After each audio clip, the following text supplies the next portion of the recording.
Good morning and a warm welcome to your show, Sunny Mornings in San Diego. I'm your host, Melissa, and it's Thursday, May 28th. You'll be interested to know. 67 years ago, today in 1959, two small primates completed a successful suborbital flight and returned alive after riding a rocket into the upper atmosphere, demonstrating that complex organisms could survive short space travel. This milestone showed the feasibility of biological survivability for human spaceflight and helped shape safe protocols and scientific confidence for future manned missions. So now you know. And now, it's time for the Surf Report. Thursday at Tourmaline. This morning, it's looking fair with waves around 2 to 3 feet. Conditions hold steady through the morning before increasing to 2 to 3 plus feet by late morning. Winds start sideshore at 3 miles per hour, shifting to onshore at 4 miles per hour by 9 a.m. Best time to ride is at 7 a.m. with a 0-foot outgoing low tide when the west-northwest swell is 2 feet at 12 seconds and the sideshore wind is 4 miles per hour. The first high tide on Thursday will be 3.5 feet just before 9 a.m., followed by a 2-foot low tide just after 1:30. The nearshore buoy at Mission Bay West reads 66 degrees for the water temperature. Conditions are looking clean on Friday with waves around 2 to 3 feet and light winds. Saturday sees the swell build to 3 plus feet early, but onshore winds create choppy conditions by afternoon. Sunday brings steady waves in the 3 plus foot range, though conditions remain choppy throughout the day, making Saturday the standout for size. This morning, it's mostly cloudy and it feels like 61 degrees with 5 mile per hour wind. The sunset will take place at 7:48, and it will rise again tomorrow at 5:45. It looks like we're in for a mostly sunny day with a high near 67 and a light west breeze around 8 miles per hour, gusting up to 25. If you're inland, it will hit a high of 67. Tonight, expect mostly cloudy skies with a low around 60 and a calm west breeze around 5 miles per hour, gusting up to 20. Looking ahead in the weather.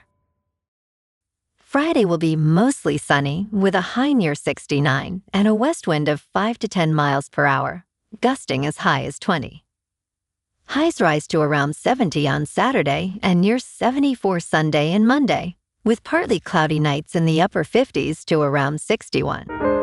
Bonjour, food enthusiasts. This podcast is brought to you by Versailles Cafe and Pastries in Encinitas. Nestled on El Camino Real South, just north of Encinitas Boulevard, this cafe is a haven for culinary delights. Indulge in their amazing Eggs Benedict or their gluten-free crepes. You can grab a panini for lunch or just breeze on through to get your morning coffee. They are open every day from 8 to 5. So stop on by and don't forget to tell them Sunny Morning sent you. In local news, neighbors near Oak Crest Middle School are expressing concerns about traffic, noise, and parking as the Leucadia Farmers Market prepares to relocate there next month. The market, which has operated for 21 years at Paul X Central School, is moving due to the campus's upcoming rebuild. Leucadia 101 Main Street Association Executive Director Stacy Riddell noted that the market has grown from about 60 vendors to as many as 130, attracting thousands of visitors each year. While the new location offers more space and closer parking, some residents worry about the negative impact on their neighborhood. The market is expected to open at Oak Crest Middle School on the second Sunday in June.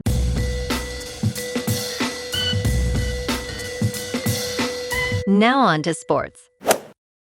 Adam Silver, the NBA commissioner, announced the league will adopt an artificial intelligence automated system to review out-of-bounds calls. This decision comes after a controversial moment in Game 5 of the Western Conference Finals between the San Antonio Spurs and the Oklahoma City Thunder.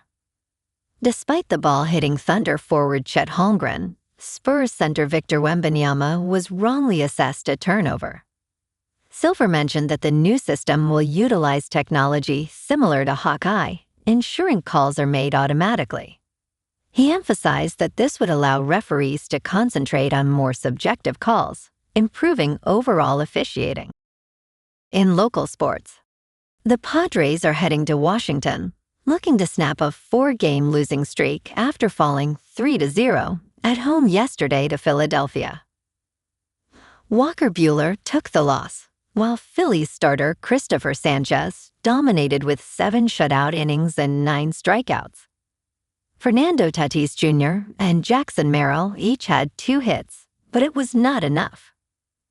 San Diego finished their homestand 3-6, and the numbers are brutal. They're hitting just .215 as a team, last in baseball. Their on-base percentage is also dead last at .291. Manny Machado and Tatis have both underperformed significantly, and Luis Campusano has been sidelined since early May. The only bright spots offensively have been Ty France and Miguel Andujar. Tomorrow at 3:45, Lucas Giolito takes the mound against Nationals starter Andrew Alvarez in Game 1 of a 3-game series. This is a critical stretch. San Diego is 5.5 games back in the NL West and needs to get back in the win column fast. Meanwhile, the Chargers locked up safety Derwin James Jr. with a multi-year contract extension.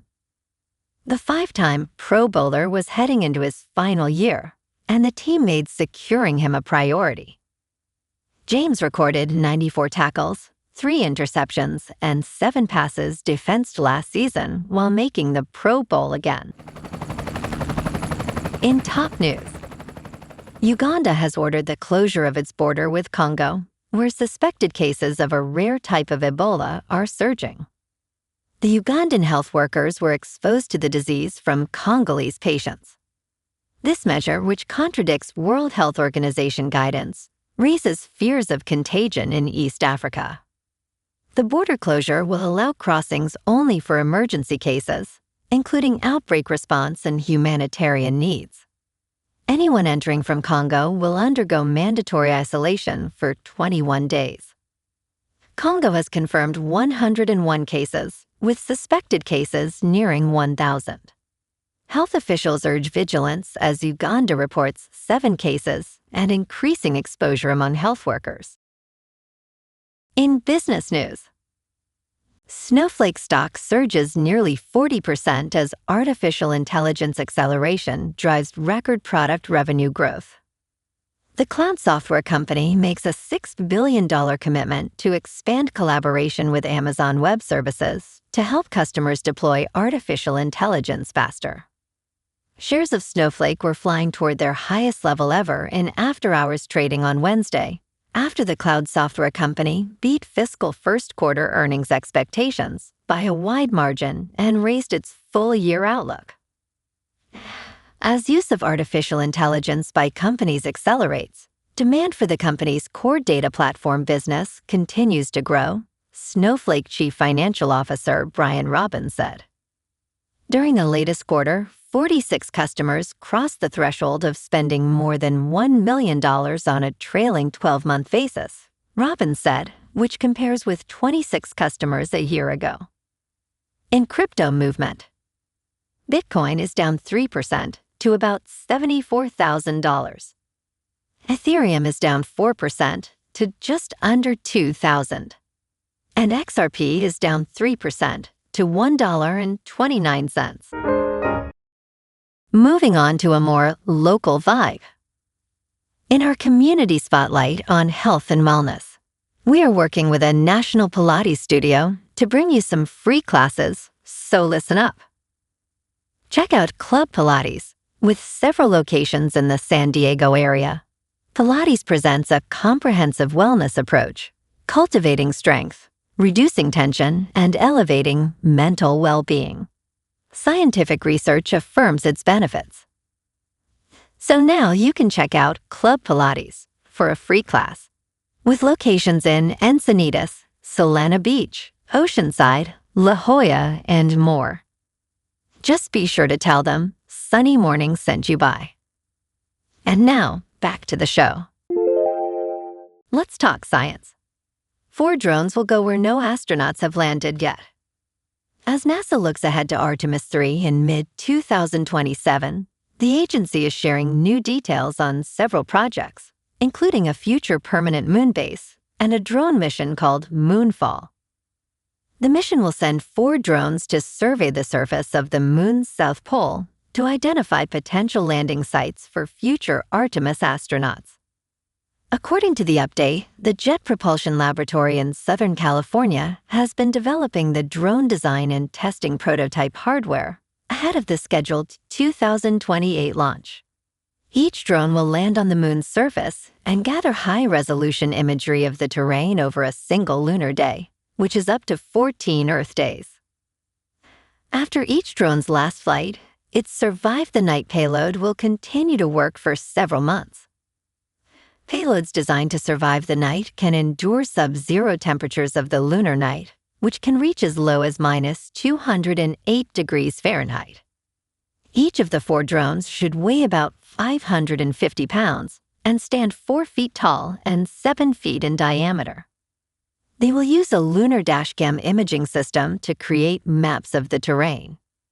The drones will also be equipped with a laser retroreflector array for precise location tracking, a neutron spectrometer system to determine subsurface water presence, and a spectrometer to measure radiation. Texas-based Firefly Aerospace was selected to build the spacecraft that will transport the drones. Firefly's Elytra spacecraft will carry the drones for a 45-day transit from Earth to the Moon. After entering lunar orbit, it will perform a braking maneuver to send out the drones, roughly 31 miles above the lunar South Pole. No stranger to lunar exploration, Firefly Aerospace's Blue Ghost lander became the first commercially built lander to reach the lunar surface in March 2025. While on the moon, Blue Ghost delivered 10 NASA instruments designed to gather lunar subsurface data and snap some beautiful images of a solar eclipse. Some scientists worry that extracting resources from the moon could jeopardize research, while many indigenous nations see the moon as sacred and oppose any desecration. As of now, NASA and 66 other nations have signed the Artemis Accords. While not an international treaty, the Artemis Accords is an agreement for high-level principles of space exploration, providing a basic legal framework for exploring and developing the lunar surface during this century. However, the NASA-led Artemis Group is in direct competition with an initiative led by China to explore the lunar South Pole and potentially extract its resources. And in entertainment news, Steven Spielberg spoke out against artificial intelligence in filmmaking during a recent appearance on Michelle Obama and Craig Robinson's IMO podcast. While the legendary director believes AI can assist in finding solutions to medical issues, he opposes its role in the creative process in Hollywood. "Where I don't love AI is where it takes a position or there's an empty chair at a writer's table," Spielberg stated. Use AI as a tool, but do not use AI as the final word on anything creative, he emphasized. Leonardo DiCaprio also expressed concerns, stating that anything authentically considered art must come from a human being. Well, alrighty folks, it's time for the quote of the day. And today, our quote comes from the American science fiction writer Isaac Asimov. And he said, "The saddest aspect of life right now is that science gathers knowledge faster than society gathers wisdom." And that's a wrap for this morning. You can check out our Instagram, YouTube, and TikTok for some captivating aerial videos with local news and the surf reports. Have an amazing day, my good friends. We'll see you tomorrow with another episode of Sunny Mornings in San Diego.